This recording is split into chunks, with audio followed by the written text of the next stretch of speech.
pertemuan ini saya rekam ya. Jadi nanti Anda bisa lihat.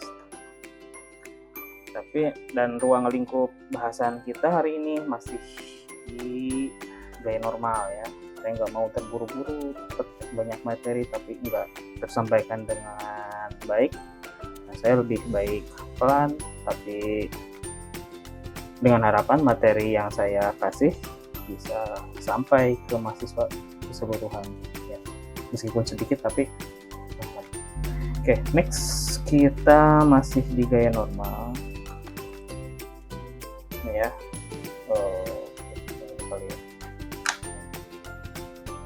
Nah ini bekas pertemuan hari Sabtu. Nah, kita kan kemarin sudah ngebahas gaya normal secara grafis ya. Secara grafis kita sudah bahas di minggu kemarin. Ini cara hapus. Bentar.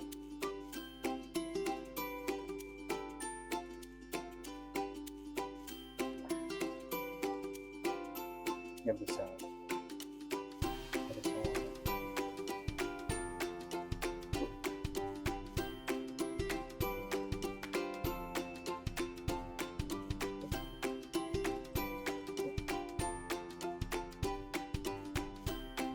Ini adalah simulasi struktur kita ya. Oke. Masih mirip sama yang kemarin ya. Cuman hari ini kita akan menggabungkan kita akan belajar menghitung gaya normal secara grafis juga secara analitis. Oke, diketahui contoh di sini diketahui ada sebuah bidang struktur ya, ketukannya kurang lebih seperti ini. Nah, ini terdiri dari misalkan ada P1 lalu ada P2 lalu ada P3 ya, ada P1, P2 dan P3. Nah, P1 si P1 kita rubah nih angkanya. Kemarin kan berapa ton? 6 ton ya. Nah, kita rubah nih P1 misalkan menjadi 7 ton. Oke. P2 nya menjadi 5 ton. P3 nya menjadi 4 ton. Nah, kemarin kita belajar menghitung berapa sih bagaimana sih gaya normal yang terjadi pada bidang struktur ini secara grafis. Nah, sekarang kita belajar menghitung berapa gaya normal yang terjadi secara analitis. Jadi secara grafis dan analitis lebih tepatnya. Oke, next kita buat dulu sebuah garis yang imajiner. Garis imajiner. Oke, kita buat warna kuning. Oke, nah ini dari A karena gayanya ada di titik A kepada titik B sebagai tumpuan. Nggak kelihatan ya kalau gitu. Kalau ini ganti ke ungu. A B ada pada titik C, titik D, dan terakhir E. Oke. Next, sebelum kita menghitung gaya normal, kita lihat tuh gaya normal itu kalau bidangnya kayak gini nih, ini bidangnya vertikal apa horizontal? Vertikal. Ini vertikal, ini H. Nah, ini berarti dari A ke E bidangnya vertikal apa horizontal? Vertikal apa horizontal? Horizontal. Oke. Sedangkan gaya normal itu gaya yang ya searah atau atau berkebalikan dengan gaya bidang. Oke, berarti di sini gaya normal yang terjadi arahnya vertikal apa horizontal? Horizontal. Horizontal ya. Oke, berarti kita harus, berarti di sini akan ada gaya normal yang dengan arah yang searah atau berkebalikan dengan bidang. Oke, berarti di sini akan terjadi gaya normal secara horizontal. Berarti di sini kita lihat pada poin B nih, tumpuan B. Tumpuan apa ini tumpuan B? Tumpuan B. Tumpuan apa ini? Roll. Kalau roll dia reaksi yang terjadi vertikal atau horizontal? Vertikal. Vertikal. Oke, berarti si gaya normal terjadi enggak pada titik B ini? Tidak, Pak. Enggak ya? Oke, kita lihat. Berarti si titik B enggak terjadi nih gaya normal. Oke, kita lihat tumpuan D. Tumpuan D. Tumpuan D tumpuan apa nih? Sendi. Sendi. Kalau sendi, reaksi yang terjadi vertikal atau horizontal? Vertikal atau Dua-duanya, Pak. dua-duanya ya. Oke, berarti gaya normal akan ditumpu oleh titik A atau oleh titik B apa titik D? Gaya normal yang terjadi nanti Titik D. titik D ya. Oke, berarti gaya normalnya nanti akan dikapal oleh D. Oke, berarti di sini akan terjadi reaksi RDH. Oke. Nah, sebelum mencari titik RDH, sebelum mencari reaksi D pada titik H, kita buatkan sigma horizontal. Sigma horizontal. Nah, kita sepakati dulu kalau ke kiri positif, kalau ke kanan dia negatif. Oke. Ke kiri positif, ke kanan negatif. Nah, gaya apa aja nih yang bekerja secara horizontal?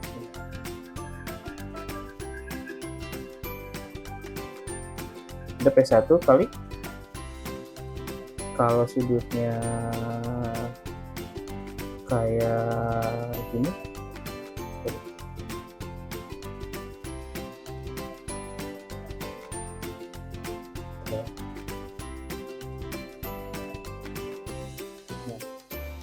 oke. Nah, seandainya ini adalah P1 nih. P1. Di sini ada P1H. Di sini ada P1 V. Gaya normal yang terjadi yang mana nih? P1V atau P1H? P1H. P1H. Kenapa P1H? Kenapa P1H? Ayo, kenapa P1H? Kenapa bukan P1V aja yang jadi gaya normal?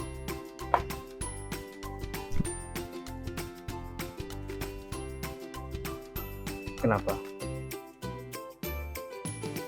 Ayo. Yang tahu jawabannya, kenapa P1H yang jadi gaya normal? Sejajar sama bidang, Pak. Nah, ya tidak. Oke, berarti P1H sama dengan P1H sama dengan P1 dikali apa? Sin demi sin. Jangan apanya di sini nih apa? Sin. Sin depan per miring. Demi depan per miring. Depannya apa? Di depan apa ada apa di sini? P1P. P1V. Yang miringnya? Yang miringnya apa di sini? P1, Pak. P1.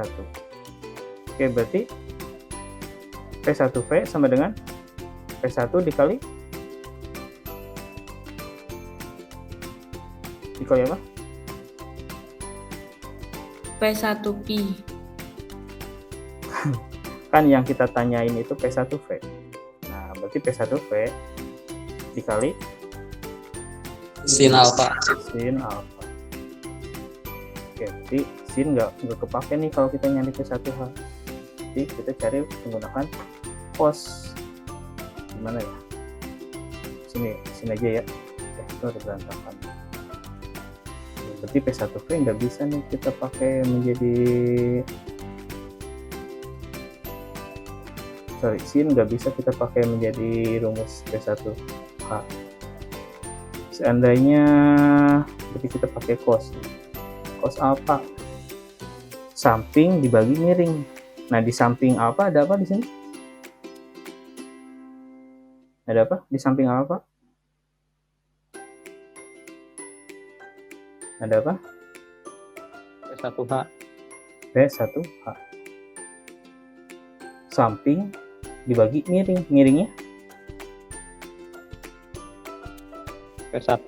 P1. Berarti P1H sama dengan P1 dikali Cos. cos alfa. Oke, berarti sigma H adalah, kita lihat arahnya si P1H. Oh, arahnya ke sini nih. Ke mana? Kanan. Jadi kita simbolkan minus. Min P1H. Oke. Geser di B nggak ada. Geser lagi titik C, di titik C ada P2H. P2H. Nah, lihat P2H arahnya ke kiri. Kita simbolkan positif. Nah, lalu terakhir ada di sini titik D ada apa? Di titik D ada apa? R D BH. H. Nah, kita simbolkan positif. Di titik E ada lagi nggak?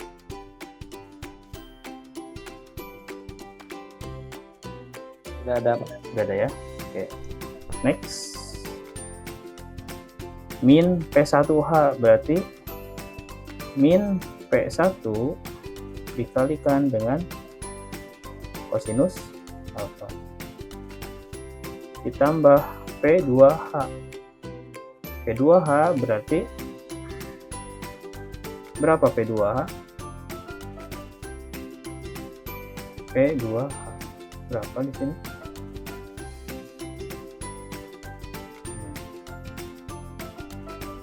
Terus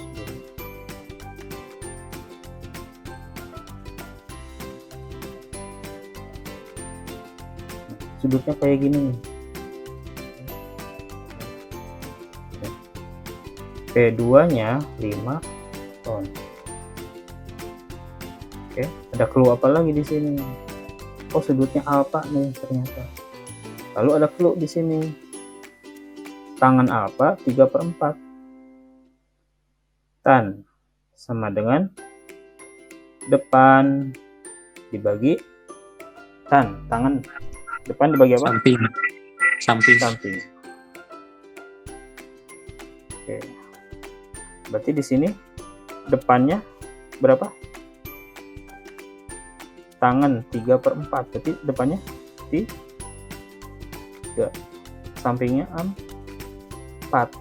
Berarti di sini 3, di sini 4 nih. Ya. Nah, ini tangan. Tangan itu kan depan dibagi depan dibagi samping. Ya, kalau tangan. Tangan itu depan dibagi samping. Oke, berarti di sini P2H-nya berapa?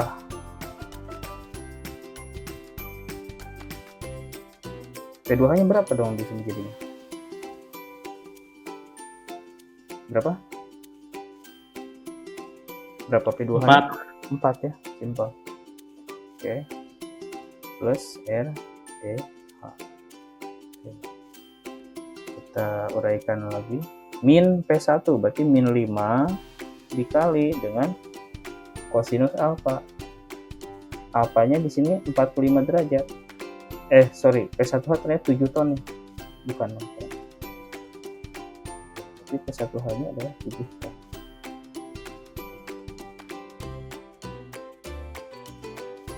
Sama dengan 7 dikali kosinus alfa. Berapa kosinus alfa?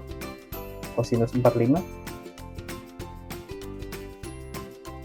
Kita ganti aja di sini menjadi kosinus 45. Kenapa 45? Karena di sini akunya ada 45 derajat. Oke, berapa kosinus 45? 0, berapa? Kosinus 45?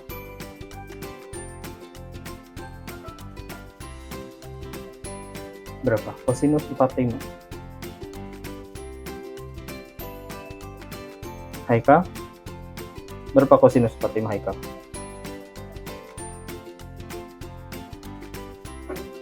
Ada Haikal? Muhammad Haikal? Berapa? Berapa kosinus 45 berapa?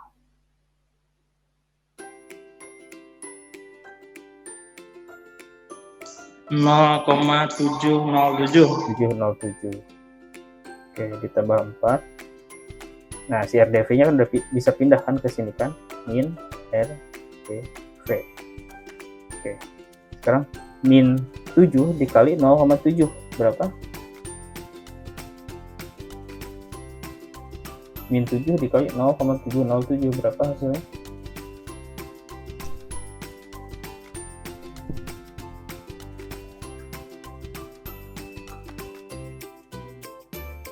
Minus Berapa? Min 494. 4,94. Oke. Ditambah 4.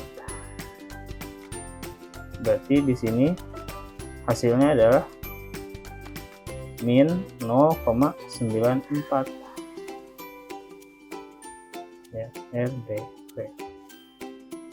Jadi RDV kalau bisa kita uraikan, RDV sama dengan 0,94. Oke, next. Sekarang kita mulai menghitung berapa sih gaya normal kalau kita menggunakan secara analitis. Nah, dalam menghitung gaya normal secara analitis, kita harus hitung segmen per segmen ya. Kita nggak bisa langsung semua. Kita harus hitung segmen per segmen. Oke. Sebentar. Kita agak nge-like.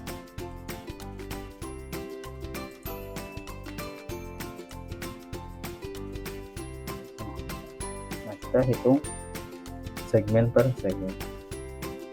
Pertama kita hitung ya, kita harus hitung dari batang yang paling jauh terhadap tumpuan yang menahan gaya normal. Oke, berarti kita akan mulai hitung dari batang. Mulai dari mana ya? Sini aja ya. Kita mulai hitung batang A ke B ya, A ke B. Berarti kita akan menghitung dulu berapa sih gaya normal yang terjadi pada batang A ke B. Oke. Ini berarti yang akan kita hitung adalah NX, gaya normal X ya, pada koordinat 0. Koordinat 0 itu maksudnya jarak nolnya kita jadi acuannya di sini nih. 0, 0, 2, 4, 8, 11 berarti 0 sedemikian hingga X ya, sedemikian hingga 2. Jadi X-nya adalah 0 sampai dengan 2 ya. Nah, kita hitung. Pertama, kita gaya normal X pada jarak 0. Oke, berarti di sini nih. Ya. Nah, di sini terjadi nih pada titik A tepatnya terjadi gaya normal sebesar P1H dengan besar 4,94. Taruh misalkan di sini ya, 4,9. Oke, berarti di sini terjadi gaya normal sebesar min 4,9. Oke, maka di sini pada nx sama dengan 0 terjadi gaya normal sebesar P1H. Ya, berarti nx sama dengan min 4,9.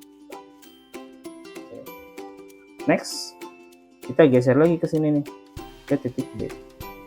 Titik B berarti nx sama dengan 2. Oke. Nah,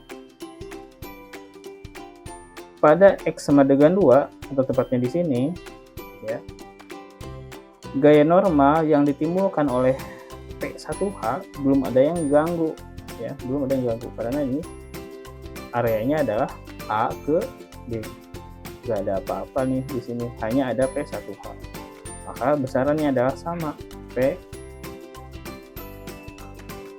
min P1H, yaitu sebesar min 4,94 ya, hitungannya 4,9. Berarti di sini terjadi gaya normal yang dengan jumlah yang sama atau min 4,9. Oke, next, ruas yang kedua. Nah, ruas yang kedua berarti batang B ke C. B ke C. Nah, batang B ke C berarti nx-nya nx sama dengan 2 sampai dengan sedemikian hingga x2 sampai ke berapa di sini? Kalau di sini 0 berarti di sini berapa? Di C-nya berapa? 4. 4. Oke. Nah, berarti kita hitung berapa sih gaya normal pada B? Gaya normal pada B 2. Nah, ini masih ada P1H nih, belum keganggu dia. Belum keganggu. Ya. Tapi dia masih ada P1H.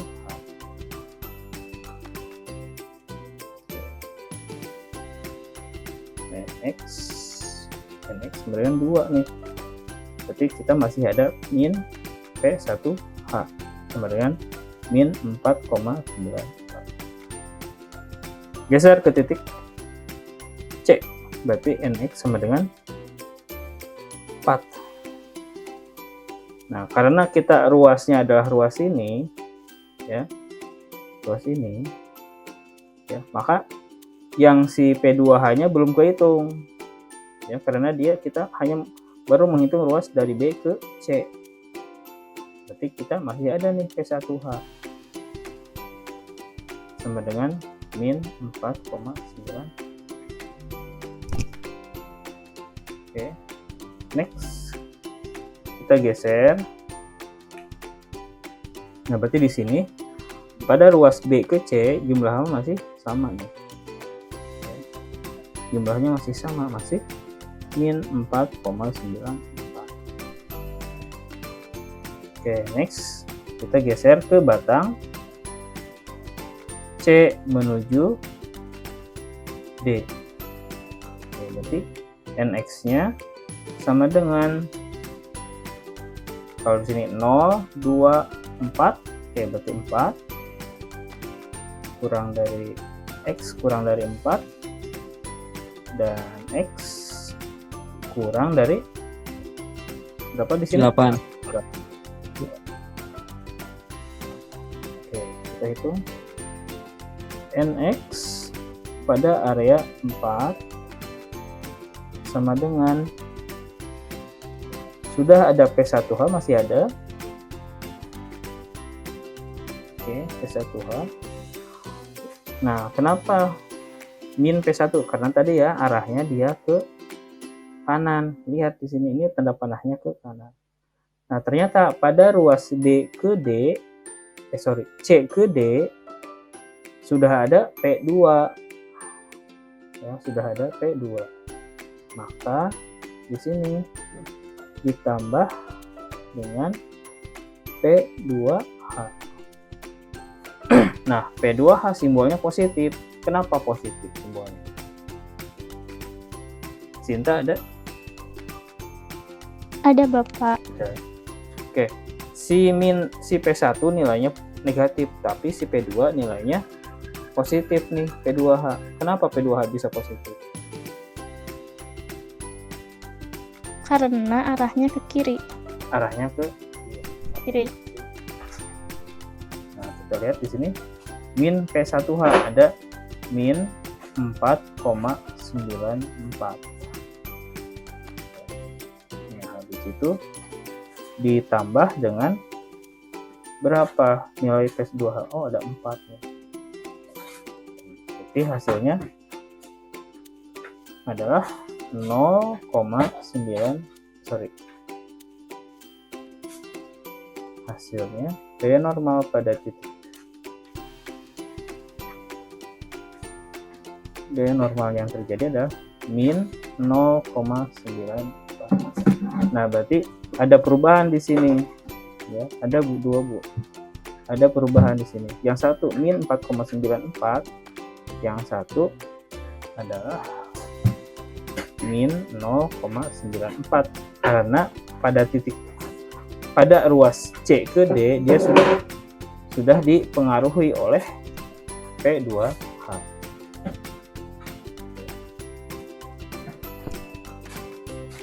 Selanjutnya NX sama dengan 8. Nah, pada NX sama dengan 8 ini jumlahnya sama nih, ada min P1H ditambah dengan P2H, hasilnya sama min 0,9. Maka dia posisinya masih di sini. Oke, nah terkecuali pada ruas ini, kita geser kemana lagi? Kita geser ke, nah kecuali pada batang D ke E. Oke. Berarti di sini NX-nya sama dengan 8 kurang dari X kurang dari 11.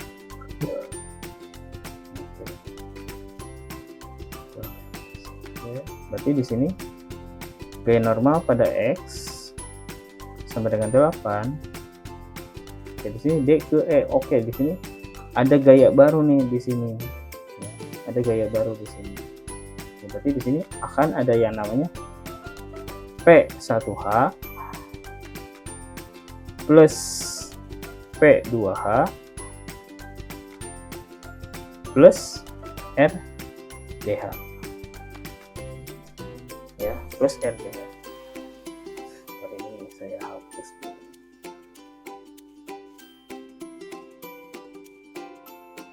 Plus RDH.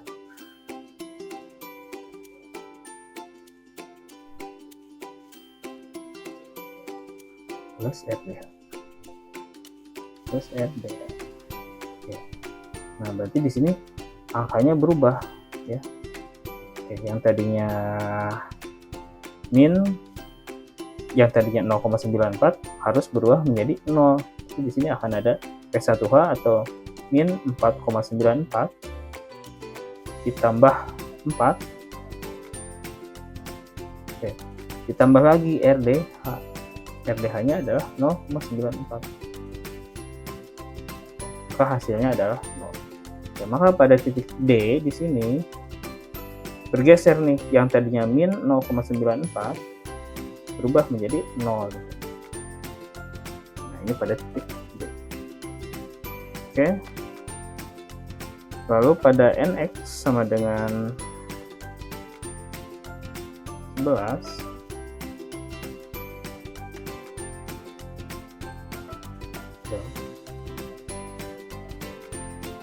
nx sama dengan 11, ini 11, maka hasilnya sama ya, masih 0. Kenapa 0? Karena dia belum keganggu. Nah, ini adalah cara menghitung gaya normal secara grafis dan analitis ya. Min gitu. Oke, ada pertanyaan sampai sini?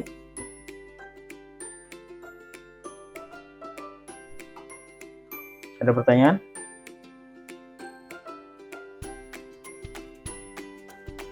Ada pertanyaan? Ya. Itu kan yang tadi di batang D ke E, RDH-nya plus. Ya. Ada nggak kalau kondisinya RDH-nya min? RDH-nya min. Nah, tergantung ya. Tergantung ini perhitungan sigma H-nya seperti apa. Ya, perhitungan sigma H-nya seperti apa. Ini kebetulan tadi kita hitung si RDH-nya adalah plus 0,94.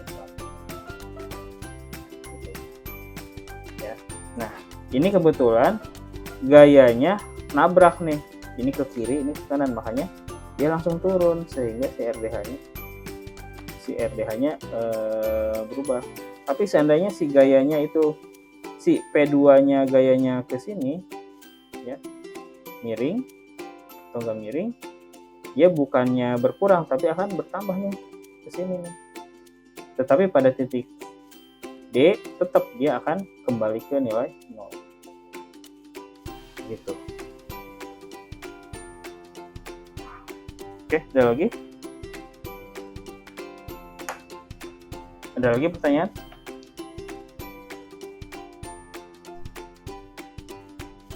Ada lagi? Kalau enggak ada, saya lanjutkan ke, jadi gaya dalam itu ada 3. Yang pertama adalah gaya normal, yang kedua adalah gaya geser atau gaya lintang, dan yang ketiga bidang momen. Nah, sekarang kita akan sedikit menjelaskan tentang gaya normal. Kalau tidak ada pertanyaan saya tutup. Nah, kita sekarang geser ke gaya geser. Gaya geser. Ini agak susah, kita cari slide yang lain.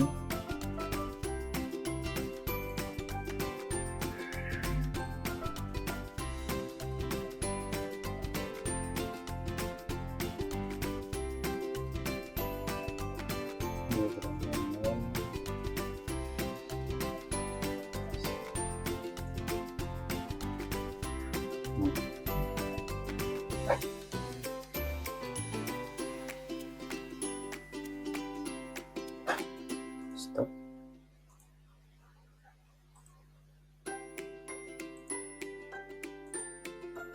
Oke, ya. Tadi gaya normal sudah.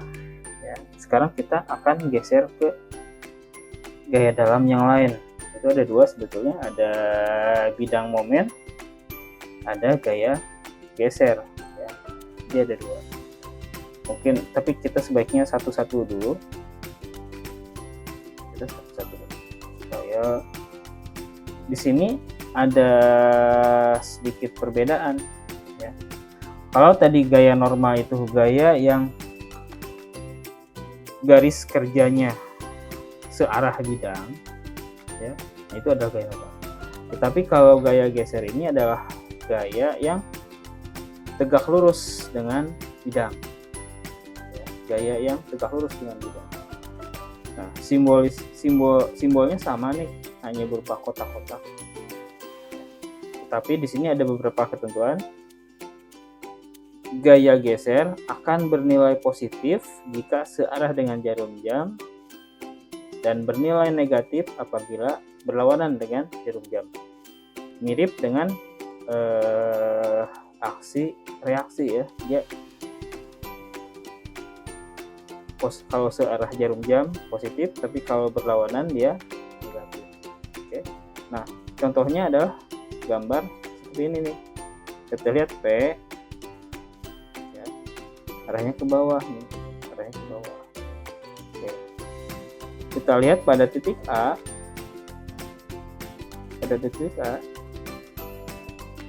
karena reaksi yang terjadi pada A itu selalu berlawanan dengan aksi, maka dia berputarnya kurang lebih seperti ini. Maka pada A ke P, ya, pada A ke P dia gerakannya searah atau berlawanan dengan jarum jam? Searah. Searah, ya. Nah, kita balik lagi ke sini. Perjanjian rumusnya, apabila searah jarum jam kita simbolkan positif, tapi apabila berlawanan dengan jarum jam kita simbolkan negatif. Ya, nah, berarti P terhadap titik A dia bersimbol positif. Oke, tetapi ketika P ditinjau pada titik B, nah, ya, arahnya berlawanan dengan jarum jam nih, maka kita simbolkan negatif. Ya, sederhananya seperti itu. Oke, jadi kalau kita buat sebuah simulasi sederhana, ya, misalkan di sini ada sebuah bidang.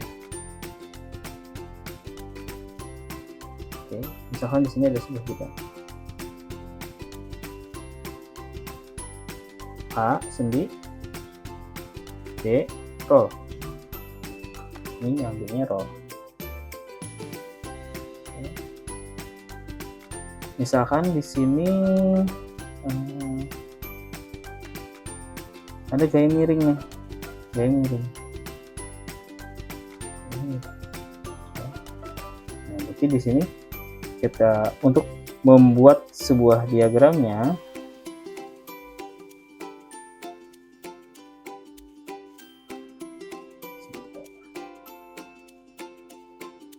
untuk membuat, jadi dalam nanti hasilnya di sini ada 2 buah diagram, 3 buah. Pertama adalah gaya normal, disimbolkan dengan N. Lalu ada shear atau gaya lintang, atau kita sebut dengan L. Lalu yang ketiga ada momen.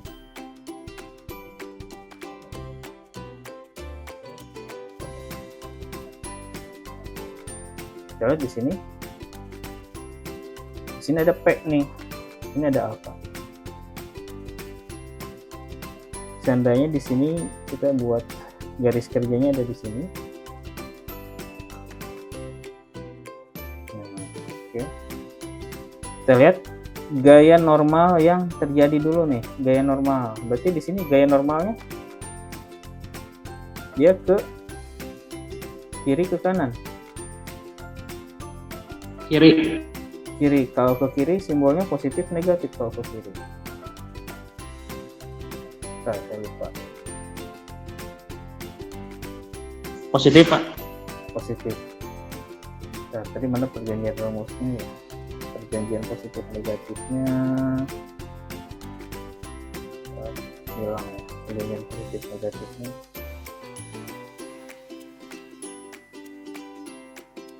Nah, ini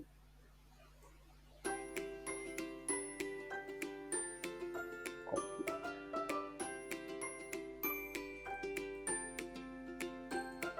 Nah, ya. Oke. Dia ke arah kiri nih. Arah kiri. Berarti dia positif si gaya normalnya. Kalau positif gaya normalnya kita simpan di atas nih.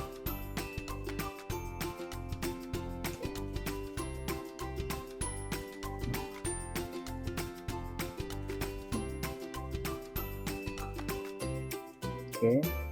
Itu yang mempengaruhi gaya normal adalah P1 dikali sin apa cos?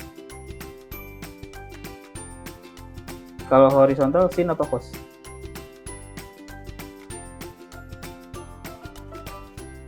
Kos, Pak. Cos ya. P1 dikali cos alfa. Nah, ini adalah gaya normal yang terjadi. Dia simbolnya akan menjadi positif. Nah, gaya normal yang terjadi dia akan ditahan oleh A ya, karena sendinya ada di A. Gitu. Jadi gaya normal itu tergantung dia akan ditahan oleh mana nih si gaya normal itu. Oke, karena yang horizontalnya menuju A dan nggak bisa ditahan oleh B, maka gaya normal yang terjadi akan ditahan oleh A, maka gayanya akan berada di sini nih, pada titik A. Ini A. Oke, lalu karena ini gayanya miring, berarti di sini P1H sama dengan P1 dikali cos alpha. Sedangkan P1V sama dengan P1 dikali Sin. alpha. Oke, berarti yang vertikalnya adalah sin. Oke, next. Lalu lintangnya kayak gimana? Kita lihat di sini. Gaya lintang atau gaya shear force ya adalah gaya yang tegak lurus dengan bidang.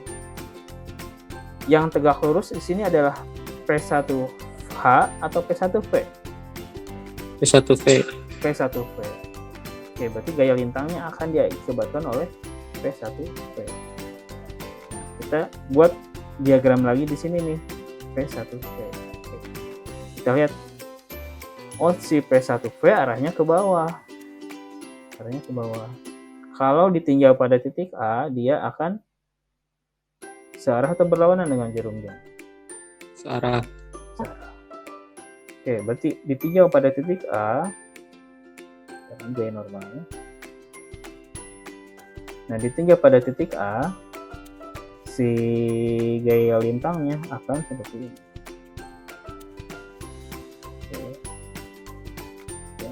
Akan positif. Kenapa positif? Ya karena searah dengan jarum jam. Lalu berapa besarannya?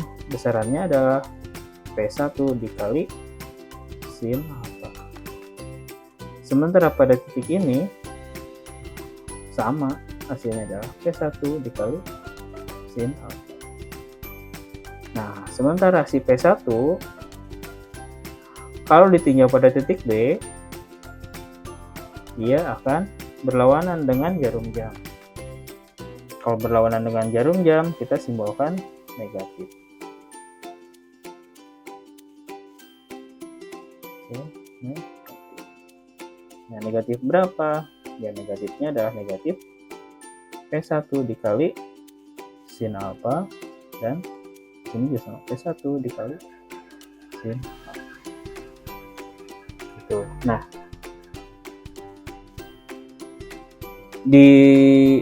untuk membedakan gaya lintang dan gaya normal supaya nggak ketukar nih ya, nah biasanya kita bedakan. Jadi kalau gaya normal ternyata positif nih, nah positifnya taruh di atas ya, dan negatifnya kita taruh di bawah, karena dia bentukannya agak-agak mirip nih. Makanya pada gaya normal biasanya kalau hasilnya positif akan kita simpan di atas. Oke, sebaliknya supaya nggak ketukar dengan gaya normal, gaya lintang, supaya gaya lintang ini tidak ketukar dengan gaya normal ya, apabila nilainya positif kita simpan nilainya di bawah positif. Sementara apabila hasilnya negatif, kita simpan di atas.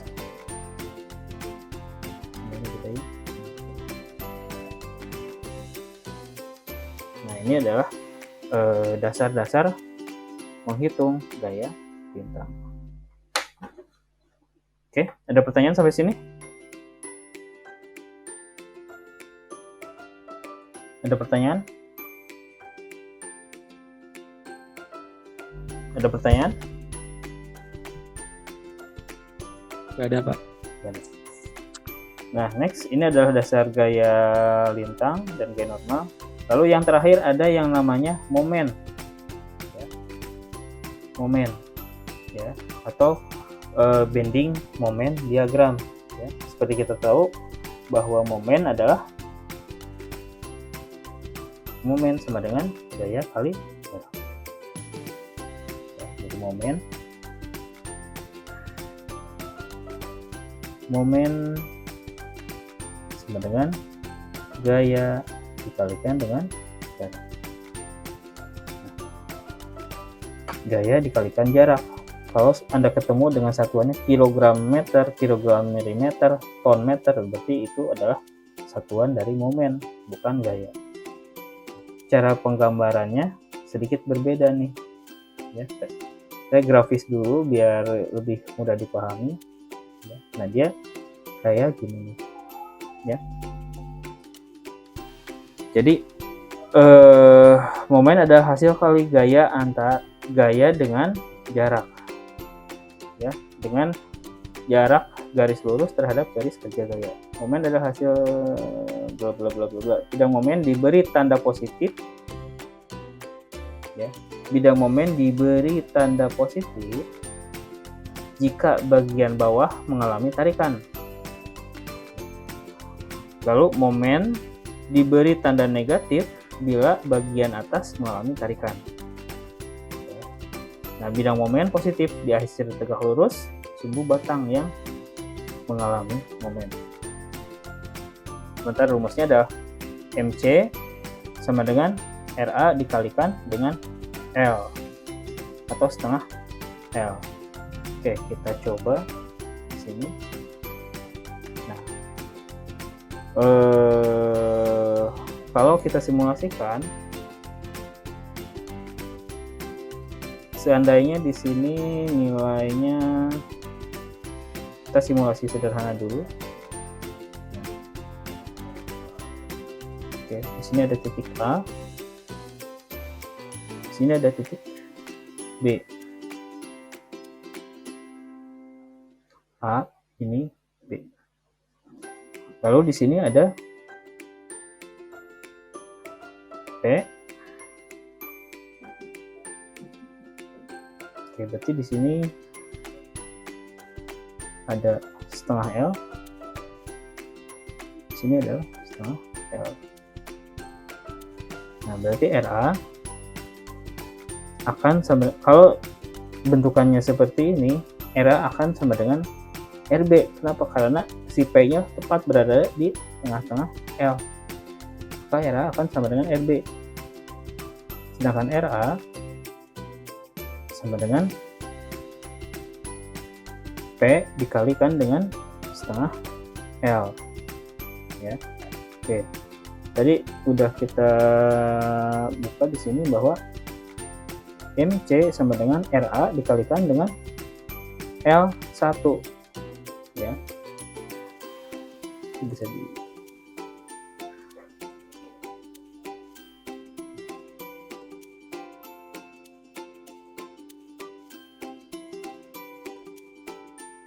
ya. Nah. MC sama dengan RA dikalikan dengan L1. Oke, MC-nya ada di sini.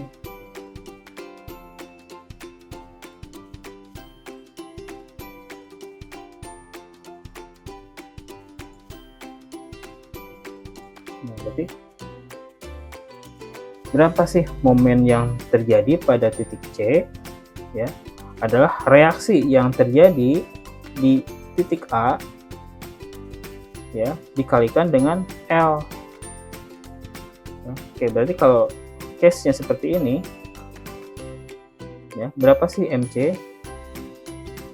Ya, MC sama dengan RA dikalikan dengan setengah L. Oke, berarti di sini MC akan sama dengan P dikali setengah L dikali setengah L dikali dengan setengah L lagi. Nah, berarti di sini MC akan sama dengan P dikalikan dengan setengah RA P dikali setengah L dikalikan setengah L kuadrat. Kalau nggak salah kayak gini, P dikali setengah L kan P.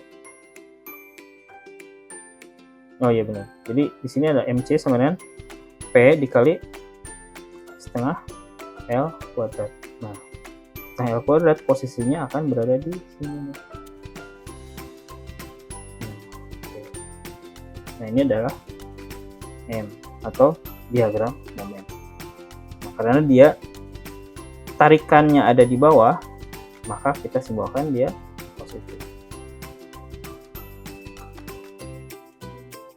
Oke, nah ini adalah diagram momen. Oke, ada pertanyaan? Ada pertanyaan sampai sini? Nggak ada ya? Pusing ya? Oke. Iya Pak, pasti. Mengenai gaya lintang dan momen, sama kayak gaya normal akan saya jelaskan 2 kali pertemuan. Nanti di minggu depan insya Allah kita bahas lagi nih si gaya lintang sama bidang momen. Oke, untuk saat ini saya udah share sebuah tugas. Mana ya tugasnya ya? Kalau nggak salah, mana ya? Oh, nggak ada. Oke, nanti saya share tugas ya. Tugasnya sederhana, Anda cuma menghitung gaya normal aja ya. Tugasnya belum saya share, belum saya kasih. Atau kita buat hari ini aja ya. Udah, ini aja. Kita buat sekarang aja.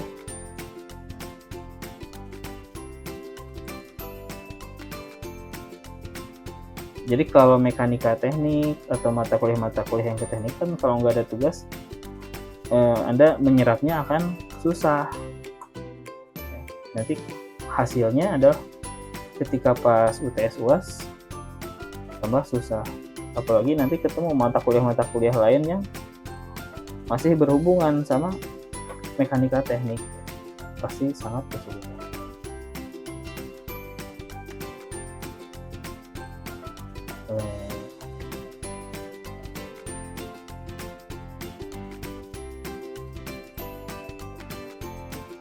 Ya, ini sederhana, masih persis dengan apa yang sudah hitung tadi ya. Ini ada nilai P1-nya kita rubah menjadi, jangan ada akar 2 lah, pusing. Nah, kita rubah P1-nya. Nah,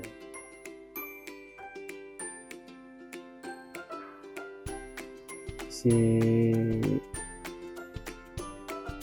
tangan ini juga kita rubah.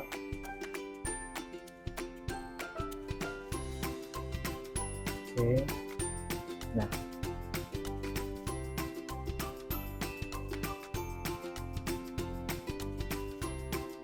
diketahui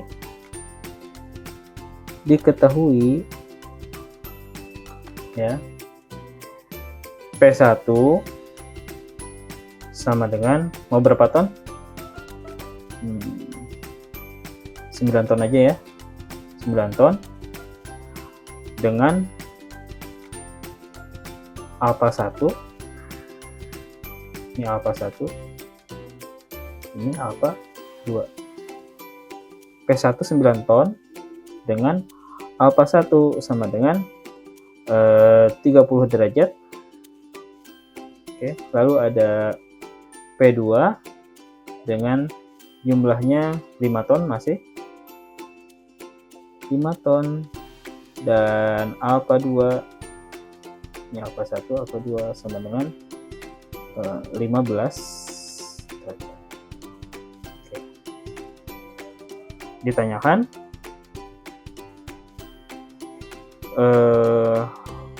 buat diagram gaya normal.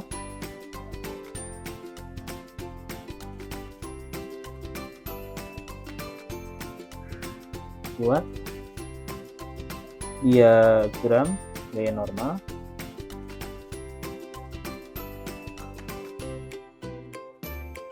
Buat diagram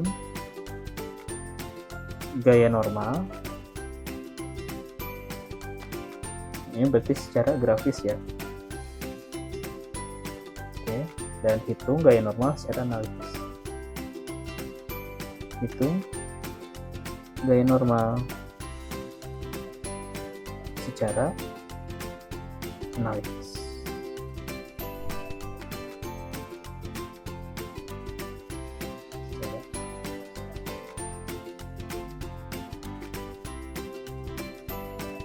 ya. Oke, jadi Anda buat si gaya normalnya seperti apa? Anda buat secara grafis dan analitis. Ya, sederhana ya, mirip sama yang tadi kita pelajari. Oke. Ada pertanyaan sampai sini? Tidak ada, Pak. Tidak ada ya, cukup. Oke. Kalau tidak ada pertanyaan, saya cukupkan sekian. Mudah-mudahan pertemuan kita bermanfaat. Terima kasih. Wassalamualaikum warahmatullahi wabarakatuh. Waalaikumsalam. Waalaikumsalam.